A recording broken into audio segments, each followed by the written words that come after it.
Mighty companions. Hello. So good to be here with you. Yes.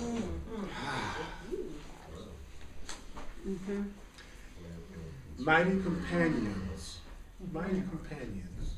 Mighty companions. It's no telling how much trouble we've gotten into. Mighty eat big. That's why we're trying so hard to recognize our innocence. Because you always were ridiculous back in the Middle Ages. Especially you, Chris.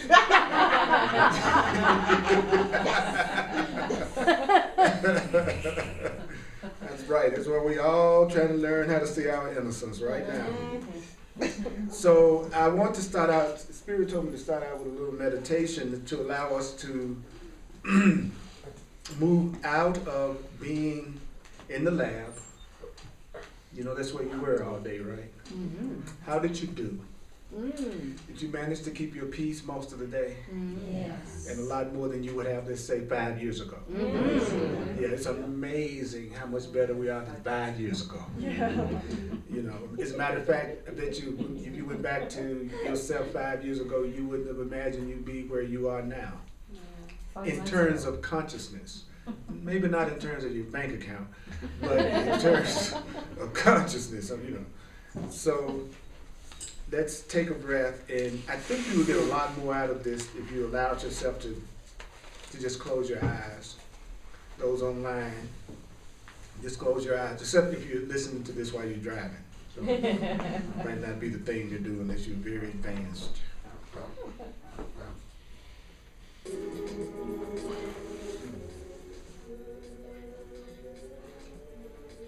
This meditation is on the 4 keys in the way of mastery, the 4 keys of the kingdom of happiness and joy, the 4 keys to the kingdom of happiness and joy. It's in the way of mastery, the way of the heart. First key, the first key to happiness and joy is desire. You desire perfect union with God. You desire to be Christ, which is the loving self incarnate. You desire to be all that your Creator has created you to be. You desire to be what you were created to be. Nothing shall be impossible for you because you are not the one doing it. Nothing shall be impossible to you because you are not the one doing it. Feel your desire. Don't suppress your desires. Feel your desires. Don't suppress your desire. God's will. Do you know that God's will for you is that you are genuinely happy, through and through, content, fulfilled, at peace, empowered, capable, and responsible?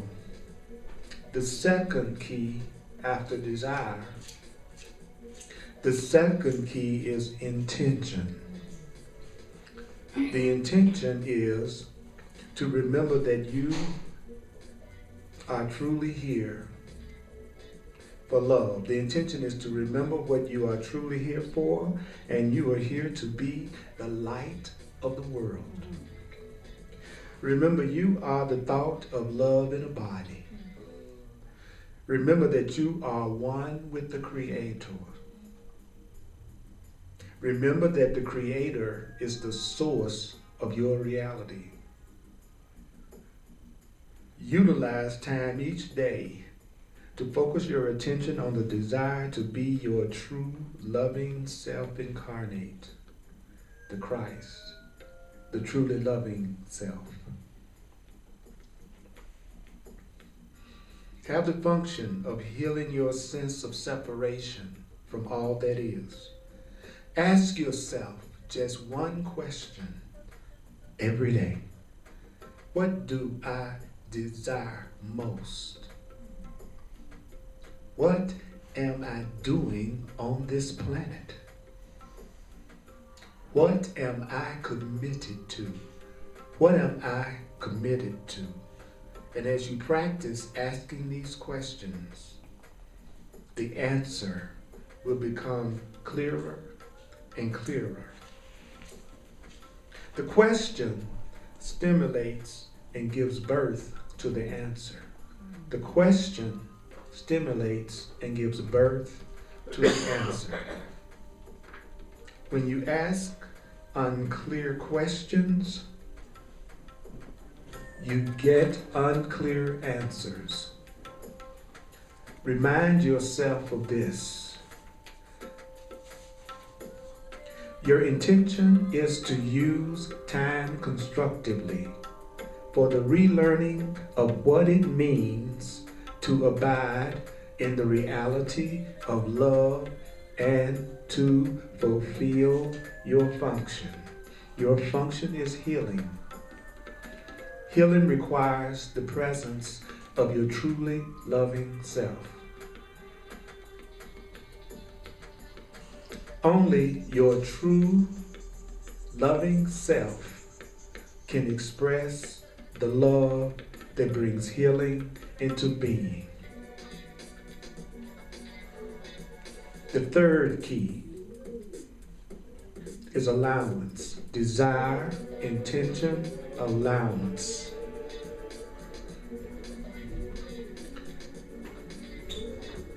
Learning about manifesting, which is what you're always doing anyway, helps you begin to regain confidence in your ability to manifest. Allowance means that you begin to view life differently. That is allowance. Begin to realize that you already are loved by the only source that matters. You are already loved by the only source that matters. You have come for such a higher purpose. A higher purpose that can be made manifest in the ways of the world, but not of the world. Allowance is cultivating a way of looking at everything in your life as if it's a stepping stone to getting what you want. Everything in your life is a stepping stone to getting what you want. Everything in your life is a stepping stone to getting what you want. Allowance is allowing God to be in control of your life. Allowance is allowing love to be in control of your life. Allowance is a submission. Allow certain things to fall out of your life. Allow certain people to fall out of your life. Know that you live in a world that is just the field of vibrations and energies. Know that you live in a world that is just the field of vibrations and energies. The fourth key. The first key is desire. The second key is intention. The third key to happiness is allowance. And the fourth key to happiness is surrender. Desire, intention, allowance, surrender. Surrender means that you don't feel restless anymore. Surrender means that you're not living as your personality, but as your true self and not as your personality. That means you're living as the true self, the Christ, the loving self that lives in you. Surrender means accepting 100% responsibility for this dream, this experience, and all things that happen in it. Surrender means accepting 100% responsibility for the experience of all things that you experience. Surrender means that you know everything is in God's hands and not yours. Surrender means accepting that it's not your will, but your Creator's will that you want to be done. Surrender means accepting that it's not your will, but the Creator's will that you want to be done. Desire, intention, allowance, and surrender. Desire, intention, allow, surrender. Desire, intend, allow, surrender. Desire, intend, allow, surrender. These are the 4 keys to happiness, complete happiness. Surrender is allowing your consciousness to become totally open to your union with everything. Surrender is allowing your consciousness to become totally open to your union with everything. Surrender is to accept that your body and your mind are teaching and learning devices. Your body and your mind are teaching and learning devices to be used by God through you.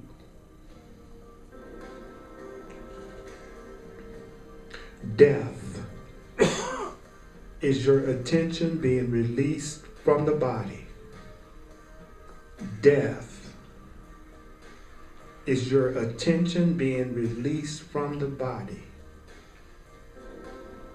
Just like a carpenter letting go of the handle of a hammer when the carpenter no longer needs to use the hammer. Remember to say this to yourself. And you can say it silently to yourself if you choose.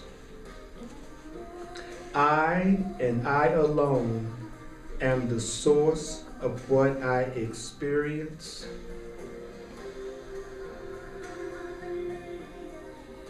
I and I alone am the source of what I experience.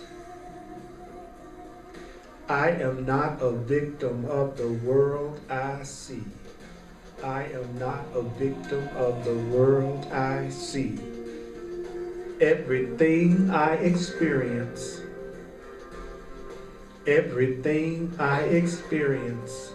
I have called to myself. Everything I experience, I have called to myself. Plain and simple. Plain and simple. No excuses. No excuses. No ifs or buts. No ifs or buts.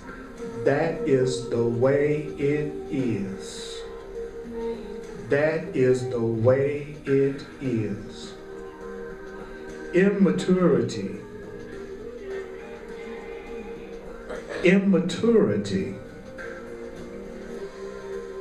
is simply your resistance to being responsible for your experience.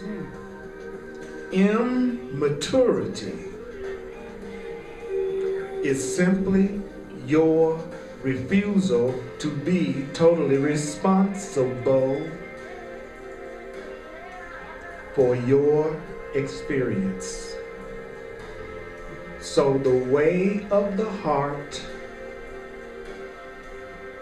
cultivates a maturity of desire, intention, allowance, and surrender. Desire, attention, allow, surrender. Desire, intention, allow, surrender. Desire, intention, allowance, surrender. Desire, intention, allowance, and surrender. Desire, intention, allowance, and surrender. Desire, intention, allowance, and surrender. Desire, intention, allowance, and surrender. Yeah.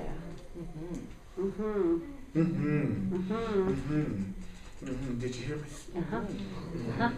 Thank you. Woo!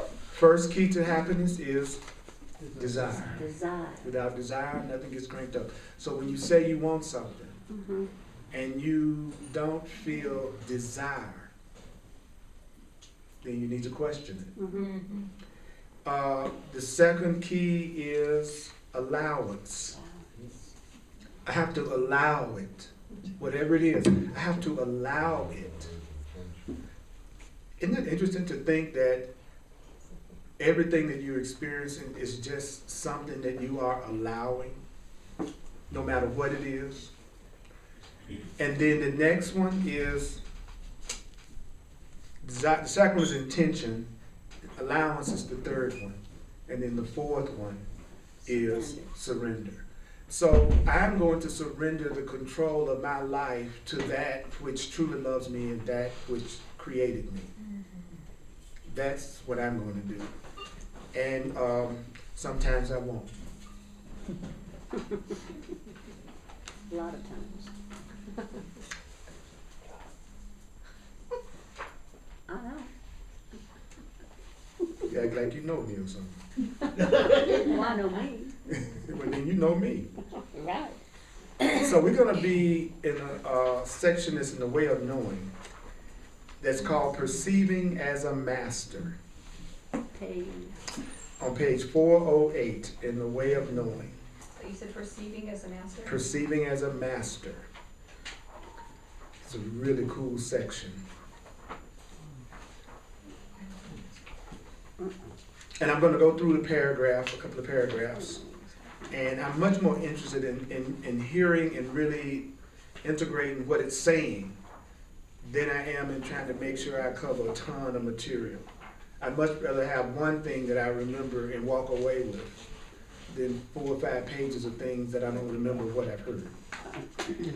So it says, therefore, indeed, beloved friends, if you are to complete this study of the way of knowing, then know this, as you think, so shall you be.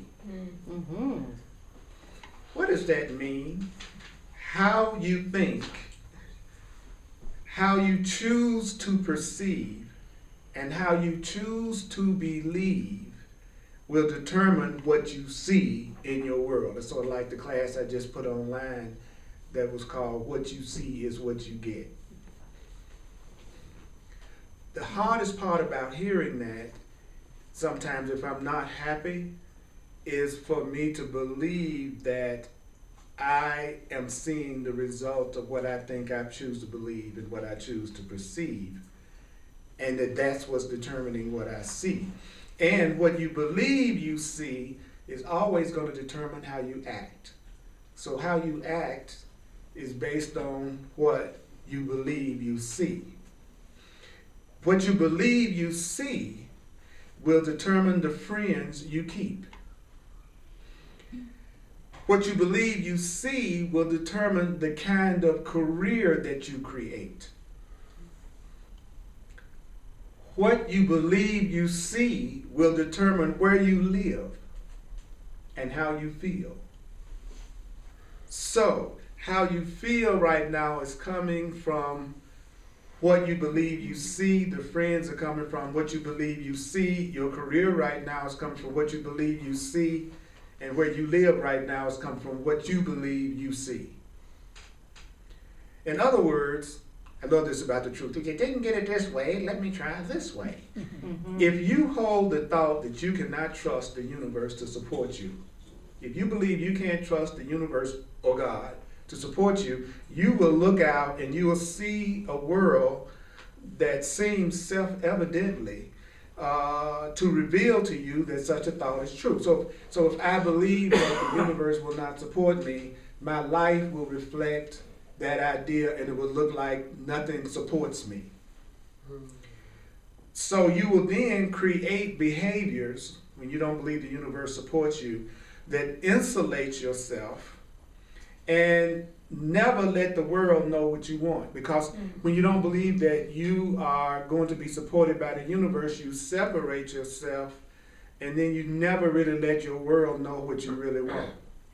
Because usually the person is too upset, too afraid, or blaming to actually go out and allow themselves to have what it is they want.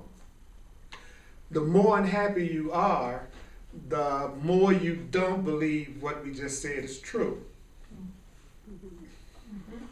The more unhappy you are or afraid you are, that's your way of knowing you don't believe the universe supports you. So therefore you are getting the reflection back that validates that the universe isn't supporting you. So it says, learn always to inquire, not out into the world, but you always inquire into yourself. As a matter of fact, I make the biggest changes in my life the fastest if I don't tell anybody about it. I've learned that over the years, that if you really want to shift fast, you don't really go out, you go in, right? He says, and if I'm having this experience, what must I have believed to be true about myself and about the world? So if you're having some kind of experience right now, and that experience is something that you have a lot of questions and issues around, whatever that experience is, ask yourself, what must I have been believing? Or what is it that I must believe that's producing this experience? Because the experience can work me back to the beliefs that I have. I can work back from the effect to the cause. So if I have a sense of lack in any area, then I know the belief that's causing the lack has nothing to do with the economy and who's in office, whether it's a Democrat or a Republican. But what's causing whatever I'm going through is coming from the idea that the universe does not support me. So if I was to say in any situation that I was feeling lack or fear, that I believe the universe is not supporting me, that would get to the bottom of the issue and heal me a lot faster than thinking about what needs to change outside of me in order for me to get rid of my sense of lack. I don't think the universe supports me in having a holy, healed, loving relationship if I don't have a relationship. I don't think the universe supports me in having prosperity and abundance if I think I have lack. I don't think the universe supports me if I have illness and sickness that I think that I cannot see correctly. Notice I said see correctly. Because being healed doesn't necessarily mean that the physical condition changes. Being healed means that you change your perception of the physical condition. Being healed doesn't necessarily mean that the physical situation you're in changes. Being healed doesn't necessarily mean the physical situation you're in changes. Being healed means that you perceive it as a situation that you're 100% responsible for your experience of it. A healed mind is a mind that's taking 100% not blame. Now, if you're taking blame because of something that's going on, you can tell that because you feel depressed after you say, I'm responsible for the experience, and then you go into depression about it. Depression means that you are just blaming yourself. It doesn't mean you're taking responsibility for something. So if you go, I caused that, it's okay to be as emotional as you want to be. But if you really realized you caused that, it wouldn't be depressing because you would know you could cause something else. You would know instantly you weren't trapped in the situation if you believe you caused it. It's sort of like if you've ever had a dream at night and something was chasing you and you woke up in the dream and you said, hey, you're not real, I'm the one that's causing this. And then the situation vanishes, or you wake up out of the thing that's frightening you. The minute you realize you were the one that was causing it, you were instantly freed from it. So the things that a person is not freed from is a thing that the person is not taking responsibility for, but they may be blaming themselves for. And thinking that blaming themselves is taking responsibility. How can I tell if I'm blaming myself? If I'm blaming myself, then I'm upset with myself about it. If I'm not blaming myself and assuming responsibility, I feel like I'm not trapped and there's a way out, which would make me feel better about it. See the difference between blame and response? So don't think that you're practicing the truth if you're blaming yourself all the time by saying, I just created that, I know I'm the one that did it, but I haven't been able to change my relationships. I know I'm creating it, but I haven't been able to change. Well, if you know you're creating it, then there's no way that it cannot be changed. There's a line in the Course of Miracles where it says, you need to recognize you're miserable. That you're miserable and not happy. And when you recognize you're miserable and not happy, then you start going in the other direction. So no matter how you express yourself to everybody around, you can tell everybody in the room you're fine and you're okay when you know there's something bothering you. That's great. If you want to do that, that's great.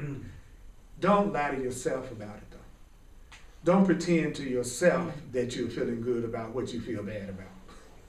But you can pretend with me, but don't get so deep into denial that you even pretend to yourself that you're not feeling what you feel. You follow what I'm saying? You'll get to the point that you'll start trying to pretend you're not mad when you are, or you're not depressed when you are. Pretending is not actually taking responsibility for the experience so it can be shifted. So the truth will come through prayer and through honesty. And the Course in Miracles teaches that honesty is consistency. So an honest person is a person whose thoughts are not in conflict with their feelings and is not in conflict with their behavior. That there is no incongruency between what I think, what I feel, and how I act in terms of expressing myself. So when you discover it, you will know it. He says, then use the sovereign power. What is your sovereign power? Your sovereign power is free will. And what is your sovereign power? It's the power of free choice. And that's what's been given unto all of us, the sovereign power of free choice. And he says, which is the truth of the kingdom. And so you have the ability to choose otherwise. Now, a master cannot blame. When a person is becoming a master, they don't blame.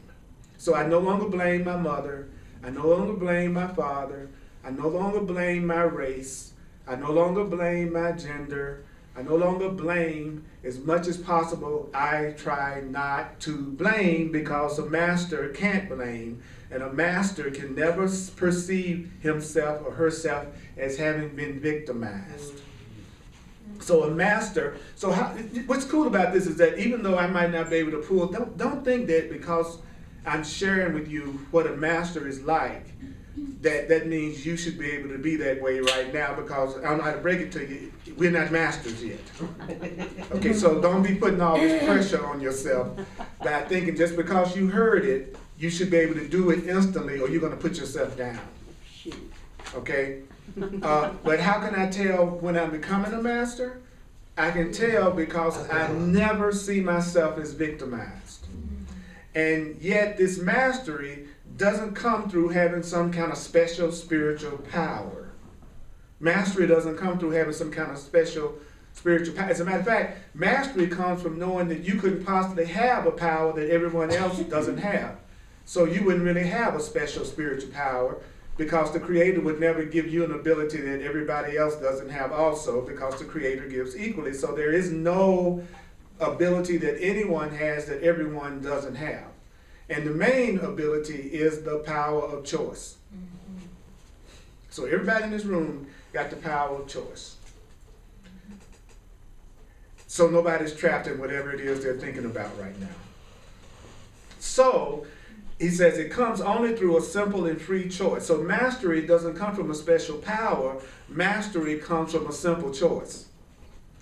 And remember, I said earlier that you're constantly creating your experience, even when you sleep. You're never not creating your experience because you're actually creating the sleep. So, and you're creating whatever you're doing while you sleep. And when you wake up, you are still creating. And whether you know it or not, you wake up with the same desire when you wake up as you had when you were asleep. And that desire was for you to make a world the way you wanted it to be. So when people wake up in the morning, they're thinking of how can I make this day the way I want it to be. And at night, when you go to sleep, the dream that you're having is the reflection of you wanting to make a world the way you want it to be. And anger comes from insisting that it be the way you want it to be.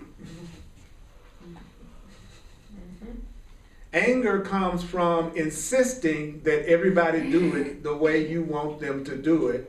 Mastery comes from knowing you're the one that's creating everything that's happening, including what appears to be them not doing what you want them to do. So a master would say, I am creating every reaction that I'm seeing, even the ones that I think I don't like. That's right. A master takes 100% responsibility at all times for everything that they perceive in their experience. Yes, but. Yes, but. Yes, but. Yes, but. Yes, but. Yes, but. Yes, but. But what if? But what if? But what if? But what about? Yes, but what about? Yes, but what about? Everybody? Yeah. Everybody with me on that? Yes, but. A master never says yes, but. A master never says yes, but, because a master knows that as soon as you say yes, but, you've negated the whole thought. I really believe what you're saying, but. I go along with that, but, because the truth has no exceptions to it.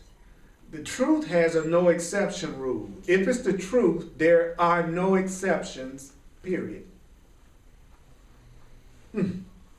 So that's good news, because that means if God's will for us is perfect happiness, then that means I'm also included in that. And I'm not excluded from that. So that's good news that there are no exceptions. I'm glad I'm not excluded from the laws of happiness. But I do see I need to get on top of desire, intention, allowance, and surrender quick. Right? So you are free in this moment, and in every moment you're free to simply say, I think I will adopt the perspective of a master. I think I will adopt the perspective of a master. Okay, I got this situation that's bothering me right now. I got this thing going on with this person right now. I got this thing going on in this situation. I think I will adopt the perspective of a master. Now, what does that mean? Well, there will be no sense of blame. I'm not going to blame them. I'm not going to blame me. There's no sense in feeling like a victim. I'm going to pretend in the sense that the truth is I'm not a victim. So I'm going to pretend that I believe I'm not a victim, which is okay because I'm really not a victim. So I'm really pretending something is true. That's a cool pretense. Pretending something is true anyway is a cool pretense. So if you're going to pretend something that's true. You know, pretend you're loving, pretend you're loved, pretend you're lovable, pretend you create your experience, pretend you have simple choices. And since that's actually the truth anyway, that's a pretense that won't block you. That's a pretense that'll move you in the direction that you want to go in. Because actually you're just telling the truth because you're already doing it. You're already having what you desire, Earl. You're already having what you intend, Earl. And you're already having what you allow, Earl. And you already have what you surrender to. It's called Earl Purdy's life. And so is yours. So if you want to know what your desire, intention, allowance, and surrender is, it is your present experience. It's where you're already using the 4 principles. Because everything that you're experiencing is what you think is going to make you happy. even if it seems like it's something that's miserable. That's deep. And that means that no matter what I'm creating, at some level I'm creating it because I think it is going to somehow have some kind of payoff for me. Everything. Even if I thought I was broke, sick, unhappy, and lonely, there's some kind of a payoff that I think I'm going to get out of it. That's why I desire it. That's why I intend it. That's why I allow it. And that's why I surrender to it. How do I know I have used the 4 keys? Because it's my experience I'm having. So that means everybody's using the 4 keys, whether they know it or not. That's how we're all equal. Wow. So what I am experiencing is wholly mine. I must therefore have wanted it. That's the hardest one to get past. Is that one of, even if it's something I think I don't like, I must have really wanted it. Even if it's something I think I don't like, I must be really wanting it. Even though it's something I think I don't like, there's a part of me that's really wanting it. That's what a master would say. Oh, I lost my job today. It looks like that's the worst thing that could have happened to me because I have so many bills. I must have really wanted it. I'm not going to blame my boss. I'm not going to blame the economy. I'm not going to blame the evaluation that I got. I'm not a victim of what happened on my job. I'm experiencing an experience that's totally mine. I'm adopting the perspective of a master, so I must therefore have wanted it. Now, always be very careful that you don't judge what's happening. Be careful that you don't judge what's occurring. For that is the fault that people fall into saying. In other words, don't go, why did I call this to myself? Telling you that you called it to yourself is not telling you to ask yourself why you called it to yourself. All right? Telling you that you are calling your financial situation to yourself is not the same as me telling you to ask yourself why you called the financial situation to yourself. This is a horrible experience. Why, oh, why did I want this? All that is judgment and not gratitude, because gratitude for what was happening would be a master's perspective. I lost my job today. Wow, I am so grateful for that. Because I know the universe supports me, and so therefore nothing that happens in my life is not for my own best interest. And since everything that happens in my life is for my own best interest, whether I realize it or not, because the universe is a good universe, then that means I should have gratitude. When I become a master, I will have gratitude for everything that happens when I become a master. When I become a master. When I become a master. When I become a master, I have gratitude for everything in my life because I know that everything is for my own best interest. If I'm a master in training, I might not necessarily believe that right now. But that's my long-term goal, is to be grateful for everything that's going on. Okay.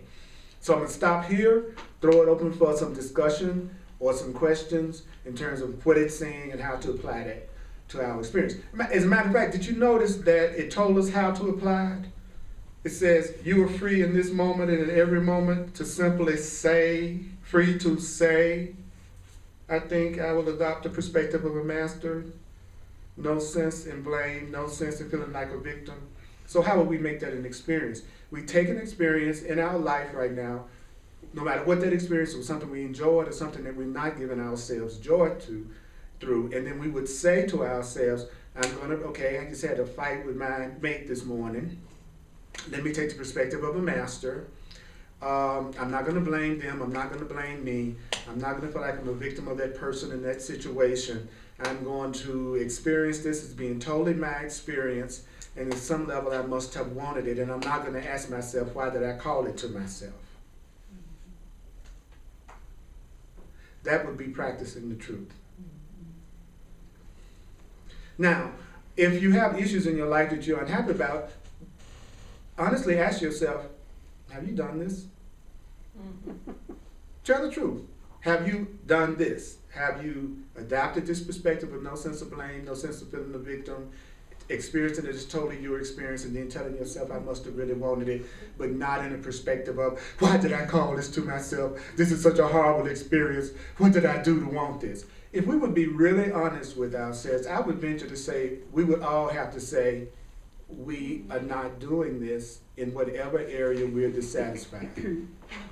I would bet you anything, and I could be wrong, wouldn't be the first time, but I'll bet you anything you're saying this one statement. If this were different, I'd be happy. If somebody spoke or acted different, I'd be happy. If this situation or circumstance outside myself were different, I'd be happy. I bet the area that you're most dissatisfied in, that's the idea that's the core of your belief. That something other than your own mind has to change. Some person has to change, an outside situation has to change, the government has to change, how people see you has to change. Something outside of your own mind has to change. Because as soon as a person recognizes that they are a master, that everything is being called to them and created through their thinking, then the next logical step for a thinking person would be, I need new thinking. And they would be spending all their time repeating, learning, and focusing on new thinking. What would be new thinking? Well, new thinking would be saying to myself, I think I will adopt the perspective of a master. No sense of blame, no sense of being a victim. I am owning this experience completely, and what's happening right now is something I must have wanted, and now I can choose something else. And now I can choose something else. And now I can choose something else. What else can I choose? Another way of thinking. What would be another way of thinking? To say, I will adopt the perspective of a master. See how it just goes in a circle? And then the ego part of the mind is going to go, now, Earl, tell me what outside myself that needs to change. And I would say back to you, you need to start telling yourself, I'm going to adopt the perspective of a master. I am going to take 100% responsibility for this experience. And I'm going to admit that I'm the one that created it, so therefore I can choose something new by thinking something new. How much? Consistently. Not once an hour, not once a week, not once every 5 days. Consistently. Okay, as usual, I open it up for discussion and then I take it back. I love how I do that. Yes. So your meditation in this first section coalesced for me, and I was trying not to go over here because what I was hearing was Clint Eastwood in my head saying, make my day. And because the meditation, desire, intention, allowance, and surrender is dias, the Spanish word for day. And as soon as that hit me, then I heard... Some of those letters? Those letters, right? Wow. Okay. And so I was like, oh, make my day. And then as you were going through this, really, I mean, with Clint Eastwood, of course, there's a gun at your head, you know, and you make my day, and the wrong choice, you know, you may be headless. But we really kind of have that, this is telling us we have in every moment that choice to make our day, you know. And so I wanted to share my little giggle about that, and that recognition that the two coalesce so well, that as a master, I am going to be making my day, you know, desire, intention, allowance, and surrender, and I'm going to be making it by taking full responsibility. So I will now be, for the rest of the night, fantasizing I'm hearing Clint Eastwood, I guess. Well, I'm glad that I was helpful. I'm glad that you Chris, and then we work around. So what you were saying, that like everything that seems to happen to us, we have called into our experience, even like, you know, the way people act towards us and everything. And so when you were saying that, I had the thought that then, okay, if I've called all these things into to myself, and everything works out for my highest good, and everything is for my best interest, then I have, what's it called? I have reason to be happy and grateful, because I know that even if it seems not to be working out or going the way I think it should, it is going to eventually culminate into like it working out. Yeah, you came in at the end of the movie. The end of the movie says, and Chris lived happily ever after. That's how the movie ended. Now Chris is sitting so that the movie can play again to the part that he came in, which was he lived happily ever after. So that means that everything that you are experiencing is what you experienced to get to that happy ending. And that's the way we're supposed to look at time. We're supposed to look at it as if we're looking at what we went through before we reached happiness, joy, peace, and enlightenment and being a master. Wow. Right. So if you look at it that way, that would mean everything that you experienced was a stepping stone to you having what you wanted. Mm-hmm. That's what you would look at it. You would go, oh, how many times have you all looked back and then later on said something that you thought was a catastrophe at that time was the best thing that happened to you? We've all had that experience where we go, boy, when that happened, I was freaking out, but now I'm so glad that relationship broke up. But when you were in it, you were freaking out. But evidently going through that was part of your coming to the realization that you're making right now, and that's how we can bless our past. So that's great. Someone I feel like it's idiotic to even ask a question. Please, but please speak up. Oh, somehow I so we feel can it's get it recorded. idiotic to ask a question after all of this, but You said but? well, I'm hearing what you're saying, Mm-hmm. and I'm thinking well, I should have answers, and then I'm sensing, you know, a whole feeling of overwhelm. You know, like it's just like I'm overwhelmed, you know, with all this stuff. You know, and I'm not quite sure how I handle that. You would handle it by saying, I think I will adopt the perspective of a master. I'm going to have notes. I'm going to ask for no sense of blame. I'm not going to see myself as feeling like a victim. And what I'm experiencing is totally my experience. And I must therefore have wanted it. That would be how you would handle it. Yeah, the last two parts I do, you know. But don't remember that you don't have to believe it. And I usually say that at the beginning of the class, and it's not too late to say it now.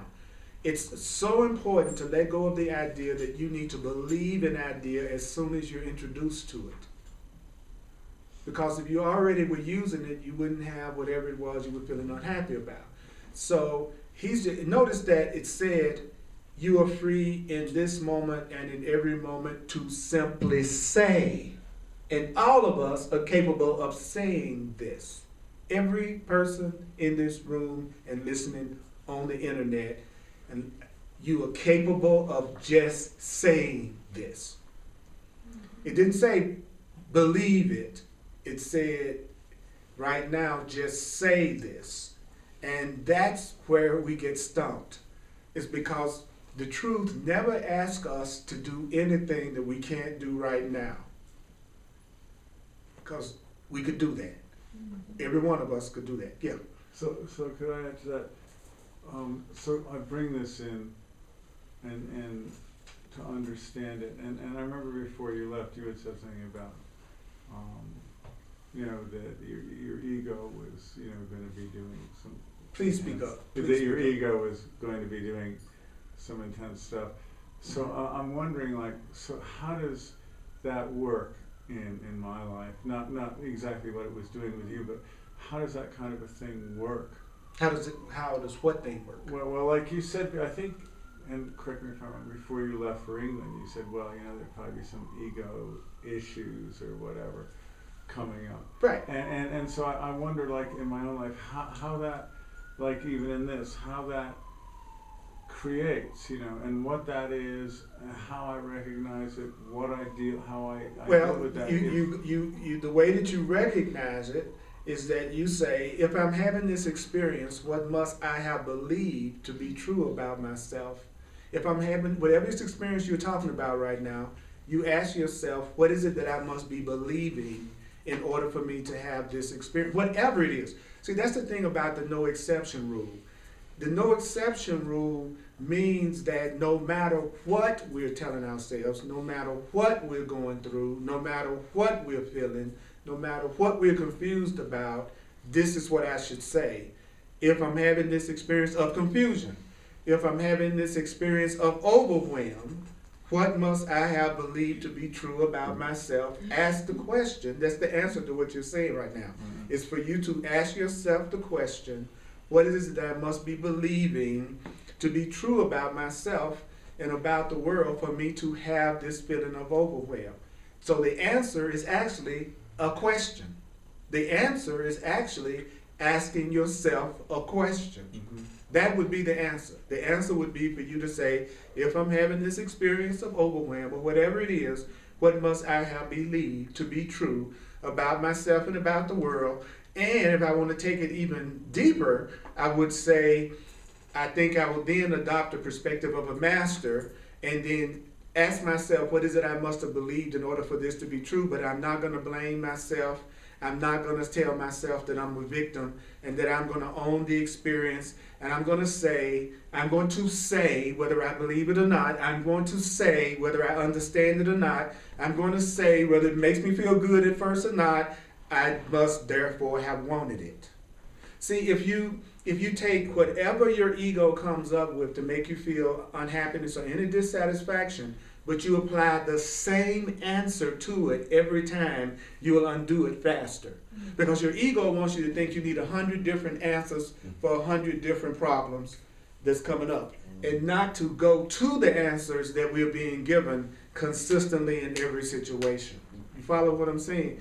That's the challenge. The challenge is, will I say this?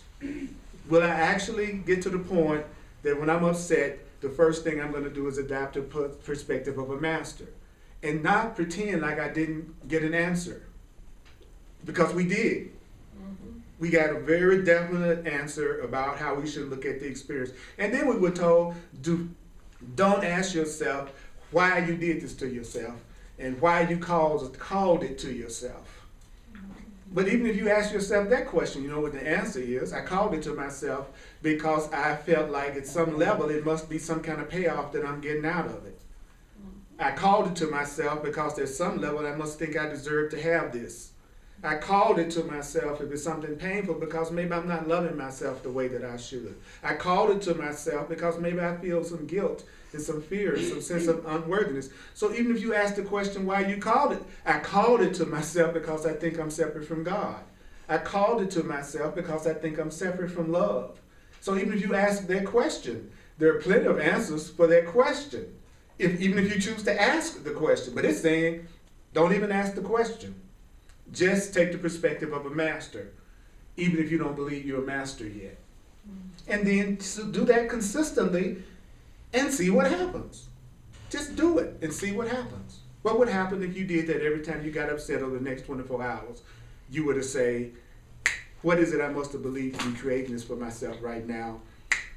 I think I take the perspective of a master, which means that I'm going to not blame myself. I'm not going to say I'm a victim of this situation. I'm also going to take 100% responsibility for my experience of it. And on top of that, I'm going to say at some level I therefore must have wanted it.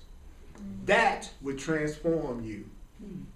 Because that's what 99% of everybody you see in the world at this level of consciousness is not doing. Is not doing. And if you be honest, really honest, even though you're juicy and cute, no matter what, you know you're probably not doing it either. Right. You're probably much more focused on the thing you're upset about than you are on activating and using the solution that we're hearing. If you be honest, if you be truly honest.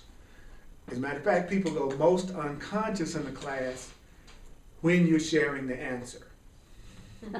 Whoa. We'll be wide awake as long as we're discussing the problem. But as soon as Spirit starts to give us the solution is when you find your ego will most try to make you go unconscious. And the reason why the Course in Miracles, and that's why I tell people it's a combination of the way of mastery and the Course in Miracles, because it says in the Course in Miracles that the ego mind will not hear an answer that does not involve somebody else changing. So just the mere fact that the answers is telling us what we need to do makes us go unconscious, because what we're listening for from our ego is who needs to change and what needs to change other than me to have this thing solved right now. You know, I know I'm gonna deal with my prosperity problem. I'm gonna buy a lottery ticket. and then I'm going to win $1 million. See what I'm saying? What did I do? I immediately looked outside of myself for the solution. And so that pretty much guarantees you're not going to win the lottery. Why? Because if the universe allowed you to win the lottery, it would just further convince you that your prosperity and abundance was based on winning the lottery and not on changing your mind and perceiving as a master. So then you might win the lottery and not be very happy as a lottery winner. Like we read horror stories about people winning the lottery and their life going down the tube. Why? Because they didn't have a consciousness to handle what they just asked for. So they were going to make themselves miserable. Well, now they got, it's just like a person who's a drug addict and you give them $2 million, well then that's $2 million they can invest in buying drugs. But if they was broke, they might not even be able to support their habit as easily.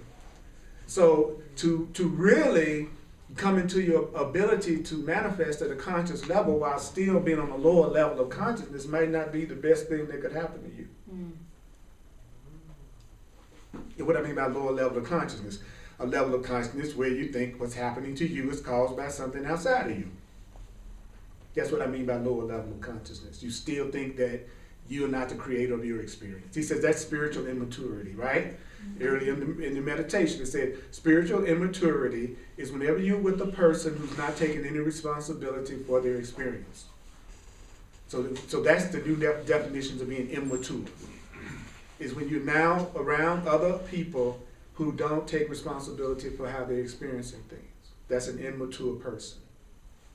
Not just a person whether they pay their bills or not. It's a person who does not take responsibility for how they see things.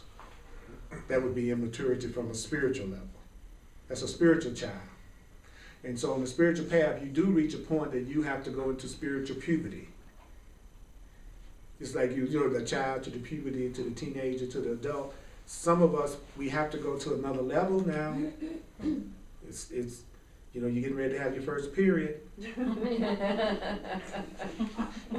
can't wait for that. And it happened just when you're not I expecting didn't it. know what was going on. It's gonna happen just when you're not expecting it.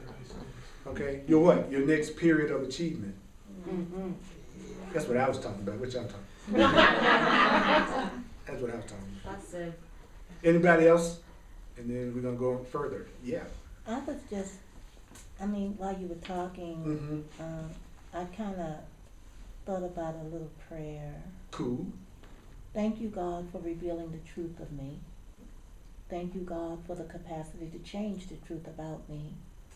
Thank you, God, for promising to guide my choices for change. I yield my choice to your will. That sounds like desire, intention, allowance, and surrender to me. Thank you. Yeah. Yeah. You are not alone. You are not alone. You are not alone. You are not alone. You are not alone. You are not alone. You're not alone. You're not alone. You're not alone. You don't have to do this by yourself. You don't have to do this by yourself. You have support. You have support. You have invisible support and you have visible support. You are not alone. You're not even being expected to do this alone. This is not another something you got to do on your own. You never do anything on your own anyway. There's no such thing as a self-made man or woman. I didn't make these clothes at the level of the world. I didn't make these clothes. I didn't make the microphone. In a metaphysical level, a greater level, yes. But I'm talking about what it looks like level. One point is, everything we experience is happening because of the cooperation of other people besides just us. There's nothing we do alone. Period. So I don't know about you, but I'm going through a period where every ounce of guilt or fear that I have hidden or denied is coming up for me to look at. And the challenge is to look at that from the perspective of a master and not blame myself and not see myself as a victim, but take 100% responsibility and tell myself that I wanted it so that I can go through it to the other side. If you're up against the wall right now, stay up against the wall. What does getting off the wall means? Getting off the wall is when you say to yourself, you're getting ready to try to handle something the way you've tried to handle it in the past. Being up against the wall is you refusing to try to handle it the way you did in the past, which was looking for what needed to be changed outside of your own mind. If you stay up against the wall, you're going to find yourself on the other side of the wall, and you're not going to know how it happened. What is staying up against the wall? It's me continually all day long taking 100% responsibility for what I'm experiencing right now, trying not to blame anybody else, and not seeing myself as a victim, and not insisting that everybody else around me change so that I can be happy. That's staying up against the wall. And if you do that, you're going to find yourself on the other side of the thing that you're so upset about. So as I see these things come up, that's part of the purification and release that we go through.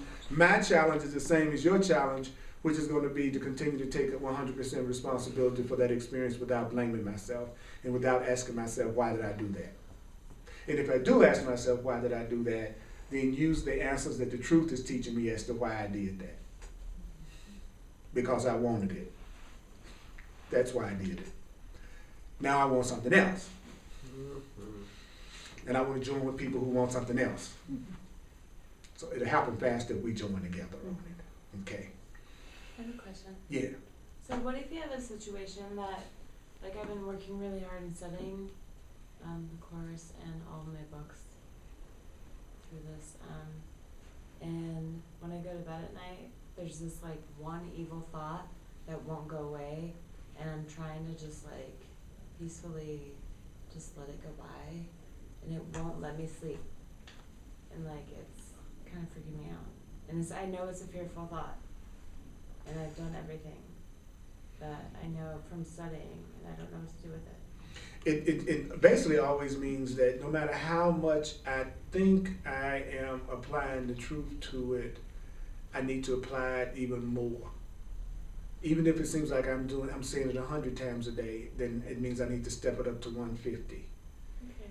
That's it, because the trick is to make me think that practicing the truth does not work. That's the real game that's going on. Is to get that, what I say, that exception. See, this is the exception. This is the thing that it looks like the truth doesn't apply to. It's gotten better the last few Right, days because I right. was really like. Right. That's what I'm saying. Why did it get better in the last few days? It get better in the last few days because you've been really applying the truth to it. Right. Right. And then let's face it, if you got a big gash in your arm, it takes a little bit more doctoring than it does if you scrape your finger. So the thing that you're most deceived about is the thing that's going to take the most consistency of applying the truth to. But the ego in us always tries to start with the thing that is the greatest pattern that we have. That pretty much guarantees that you're going to fail, and then you'll get a chance to say the truth doesn't work. It's like if we hear you need to forgive, your ego is going to say, start with the person who molested you when you were a child, rather than saying, let's start with the person who took your place in line in the grocery store. Your ego is going to always go to the most out. It's going to go to what about the starving children in Africa. It's going to go to what about the Holocaust. Your ego is going to always go to the most extreme situation to keep you from ever applying it to anything. It's just another trick of your old patterns to keep you in the old situation that you're in. So start with the simpler things and work up to the larger things. Don't start with the largest thing first. So it almost would be like, I'm accept right now that there's a part of me that can't come up with this evil thought every night, and this evil thought is what my ego is trying to use to make me think that the truth isn't true, is that I'm a victim. Oh, look at my evil thought again. Oh, I'm upset about my evil thought. Oh, I'm mad at that evil thought. But that evil thought is an evil thought that I am not a victim of, that I am not going to blame myself for having, that I'm going to accept that this is my experience right now. And at some level, there's some part of me that seems to want this right now, and I'm going to ask Spirit for another way of looking at it. That would be the process, so that way I can take any emotional reaction that I'm having, make that okay to have that emotional reaction while still reminding myself of the truth. So I don't have to like the evil thought. I don't have to be happy about the evil thought. All I need to do with the evil thought is say it's my evil thought. that the evil thought isn't coming from anywhere else.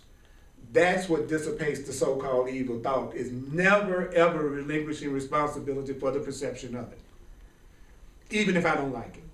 So kind of like let go of the desire right now to feel okay about it. It's okay to not like it. It's okay to feel like, oh, that sucks. I don't want to have that thought every night. But I'm giving it to myself. See what I'm saying? I don't like that thought, but for some reason I'm the one that's creating it. It's as long as you stay against the wall with the 100% responsibility but no blame, you're going to wake up one day and go, I didn't have the evil thought. But, yeah, of course you didn't have the evil thought anymore. The evil thought wasn't working. The evil thought was supposed to make you forget the truth, and you're using the evil thought to make you remember the truth. The evil thought has no purpose, has to go now. You know, it's like if I don't believe I deserve to have love in a relationship, of course I'm going to keep attracting relationships that I look like I'm not appreciated in, so that I can be right about the fact that I can't have happy relationships. By premise of I can't have happy relationships demands I have a crappy one to prove I'm right about I can't have happy relationships. So the more you want to defend anything that makes you unhappy, we were told at the very beginning, that the universe doesn't support me, then your reality is going to look like it's reflecting that back to you. That's why you can't trust your perception when you're trying to change. You just got to realize your perception is a lovely liar. Your physical senses are lovely liars. Your physical senses only show you that which you believe. So they lie to you. I don't believe you like me. My physical senses will not see one smile in this room. My eyes will only show me the people who seem the most bored, the most unhappy about the class, and the ones who's not moved by it. If my premise is people don't enjoy my class, then I'm going to only see the people who look like they're not enjoying my class, and everybody who values my class, I won't even notice in the room because my physical senses have to witness to what I believe. That's what they do. So that doesn't mean anything that you believe about yourself is true that's not bringing you joy. It's just for some reason you're getting some kind of payoff out of keeping that belief right now. That's all. Whatever the thing is that you think is unmovable, unsolvable, can't change, that is nothing but the main thing that you're using to convince yourself that the truth doesn't work. And that whatever the lie you're telling about yourself is true. That's all it is. I'm telling myself a lie. I need something to prove to me that lie is true. So that's the thing I'm using to justify the way I feel. That's it. And as a matter of fact, if I think I don't deserve love, I'm going to get rid of the person that's loving me. I'm going to sabotage the hell out of that relationship because I've already decided I don't deserve it, and I get a chance to blame them or blame myself. Go, oh, I'm a pitiful person. Why is nobody can love Earl? What's his problem? Because I'm going, why did I do this? Why am I having this horrible experience? Why did I want this? And he says, that's just judgment. You're just judging yourself now. That's all you're doing. Stop judging yourself with that. Why am I doing this? Why am I such a horrible person? And if you feel that way, you're going to have lots of people that go, you're a horrible person. They'll be right there to witness it to you. You know, I'm getting away from you. You're the worst thing in the world. I'm the worst. I think I'm the worst thing in the world. How do I know I think I'm the worst thing in the world? Everybody's telling me I'm the worst thing in the world. They're witnessing back to me what I used to believe about myself. That's where you start saying it when you begin to change. Even if it looks like that old stuff is coming back, you go, oh, I see only the past. This is what I used to believe about myself. Oh, that's my old attitude about me. Oh, that's the way I used to think I was. That's where you start talking about the criticism then. You don't just go, oh, this is a reflection of me. No, it's not loving. You decide to be loving. So what you're looking at now is the way you used to think about yourself. That's different. That's very different. So many ways out, if we want them. What's amazing when you find there's a part you don't want them. Yeah. Oh my God, I want to go on now. Can I go on now? Yes. But the times of discussions and questions are just as valuable as the time that I'm reading and going through the stuff in the book. Both of them are equally valuable. And I have to remember that sometimes. Because personally, I like to hear material so much that sometimes it's more of a challenge for the discussion. Because I want to hear the ideas that we're being told. But I realize that also looking at it another way and talking about it is also equally important. You know. So thank you for both of them. So it says, I learned at the crucifixion, because the way of mastery claims to be channeled by Jesus, who claims to still be alive, which is, I guess, what the resurrection means. I guess the idea that I didn't die means I didn't die, and I would venture to say I'm a being with eternal life means I still exist. So that's a way out as I used to think about the consciousness known as Jesus could still be communicating today. Right?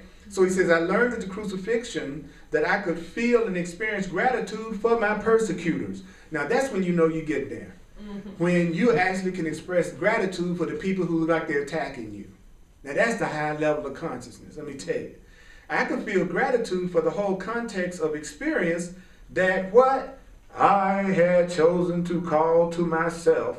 So Jesus said, I chose to call the crucifixion to myself in order to discover that there are no circumstances powerful enough to prevent me from choosing love. So the lesson that Jesus was trying to teach himself in the crucifixion was that I can choose for love no matter what seems to be happening to me.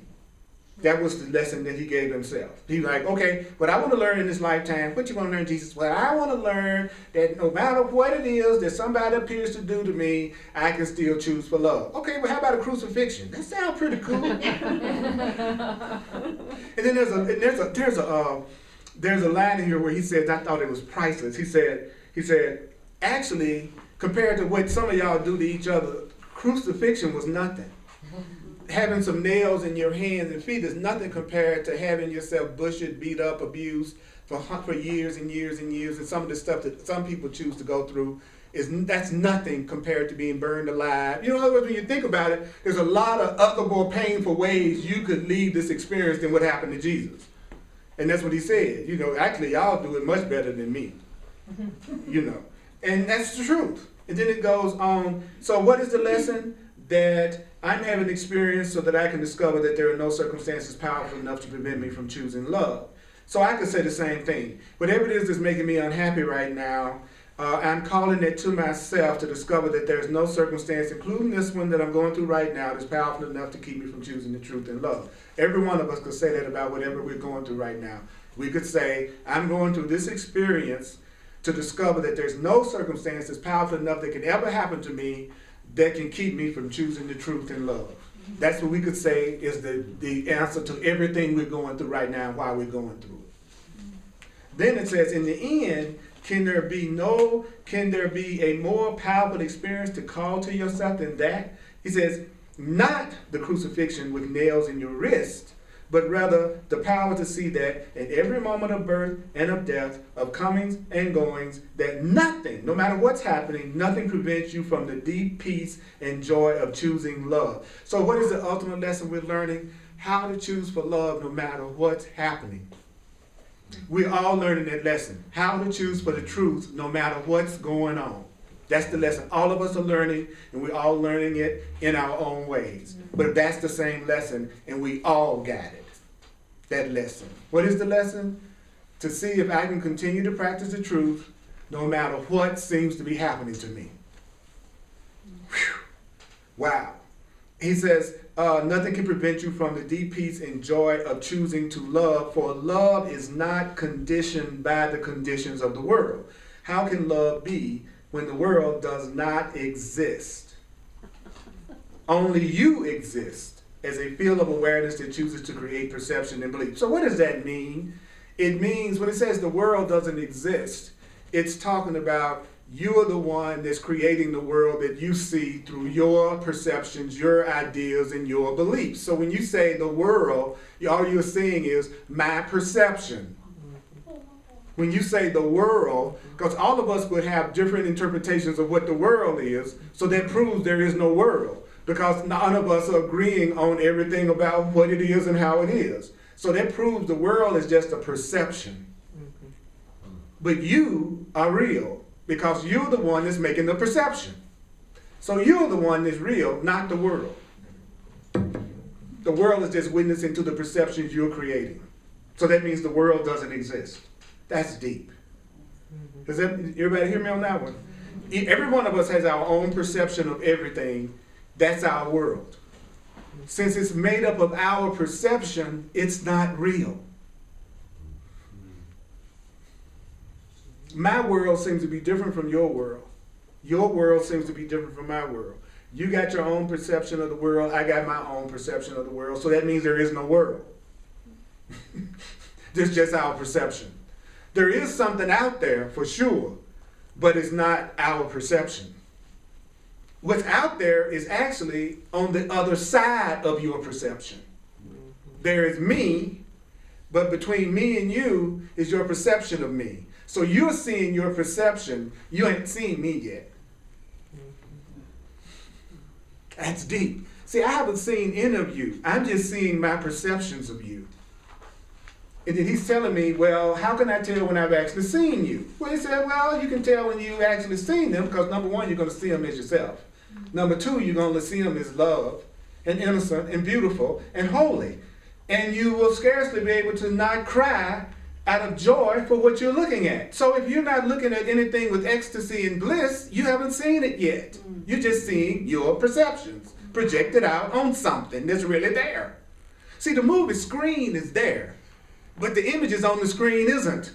But that's what we're reacting to at the movie. Oh my God, the train is coming. No, you're just seeing an image projected on the screen. The screen is real, the image you're looking at isn't.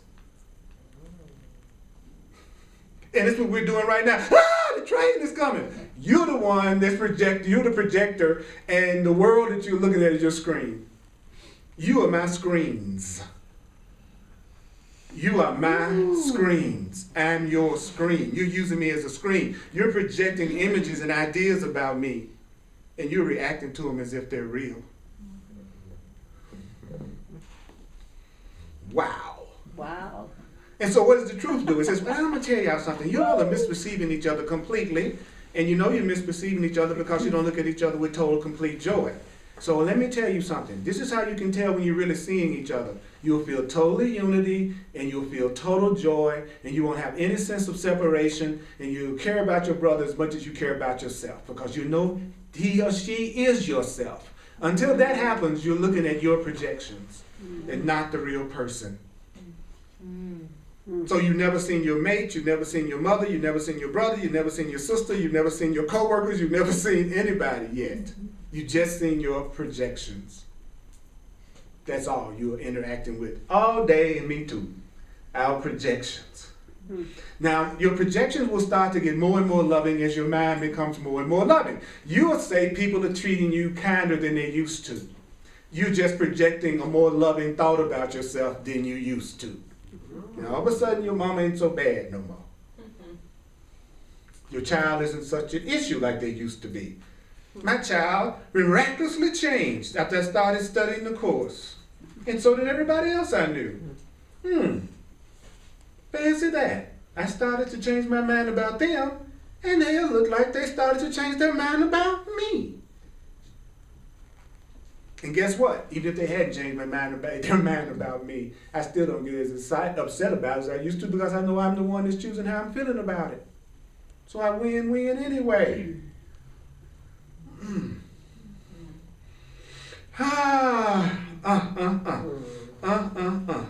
Last sentence in this paragraph. How can it be when the world does not exist? I say it again. Only you exist. How do you exist? You exist as a field of awareness that chooses to create perception and belief. So you are not a body, you are a field of awareness. You are awareness.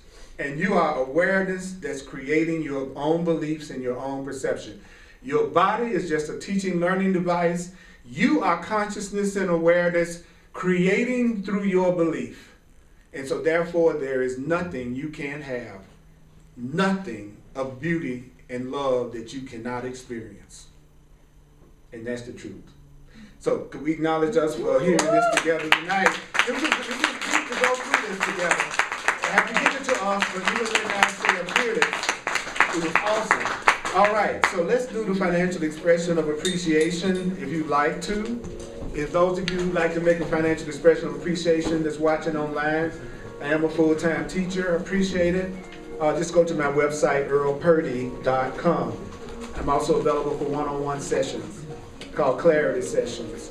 Go to my website and it explains it completely. And if Spirit moves you, I'm available for a one-on-one. You are not alone. We can do this. We can do this.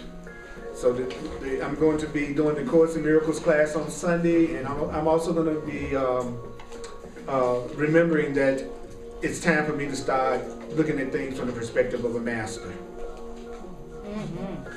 Yeah.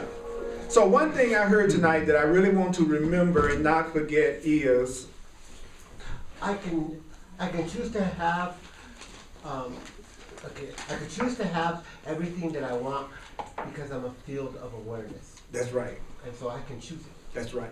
I am an awareness field. It's like I was picturing like a field of corn. You are a field of awareness. That's what you are. We are awareness. And think about it.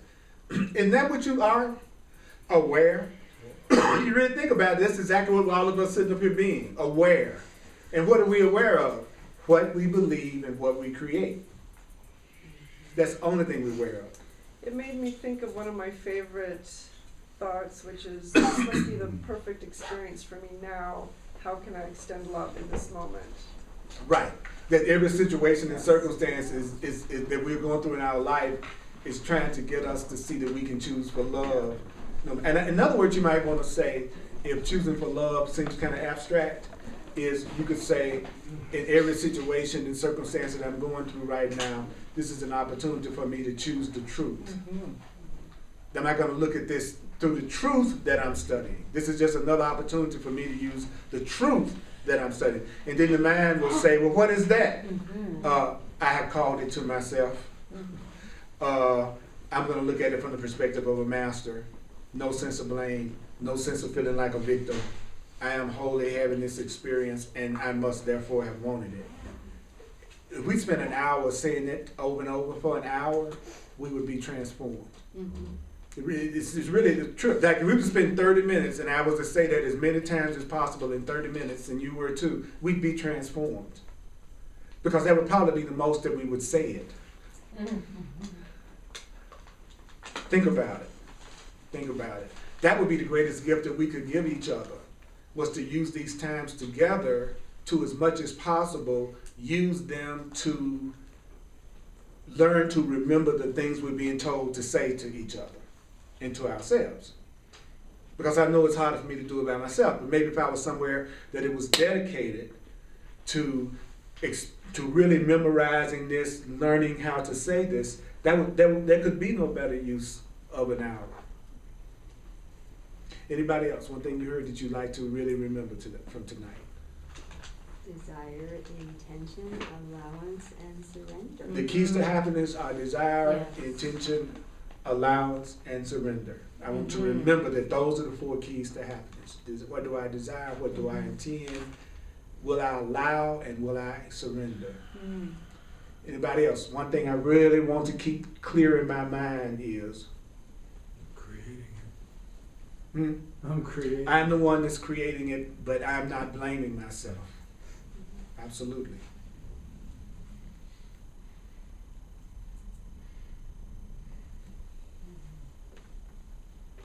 Close your eyes, please. I'm going to take 5 minutes to do what I said we ought to take an hour to do.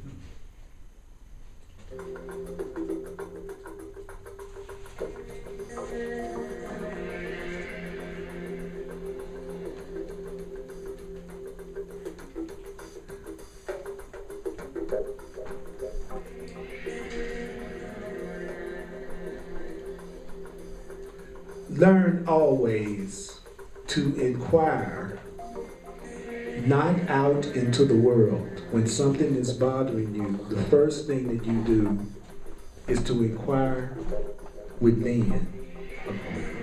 Inquire within first.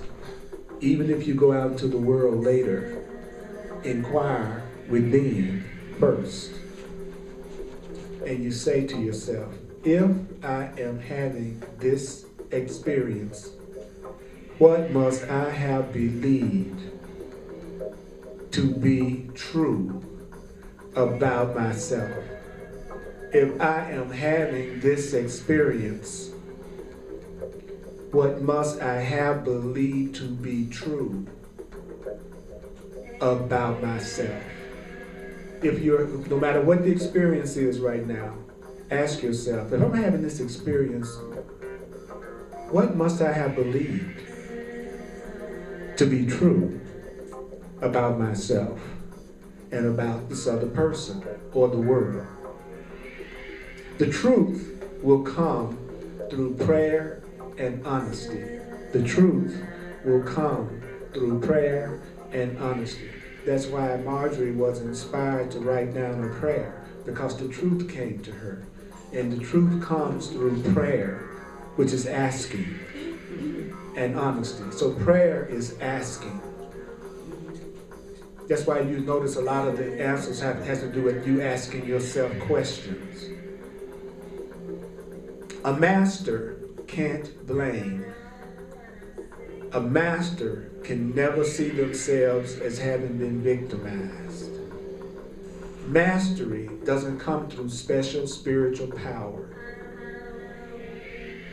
Mastery comes through a simple and free choice. You are constantly creating your experience. You are free in this moment. In every moment, you are free to simply say, I think I will adopt the perspective of a master. I think I will adopt the perspective of a master. No sense in blame. No sense in feeling like a victim. What I am experiencing is wholly mine. I must, therefore, have wanted it. I must, therefore, have wanted it. Always be very careful that you don't judge what is happening. Don't say, why did I call this to myself? This is a horrible experience. Why, oh why did I want this?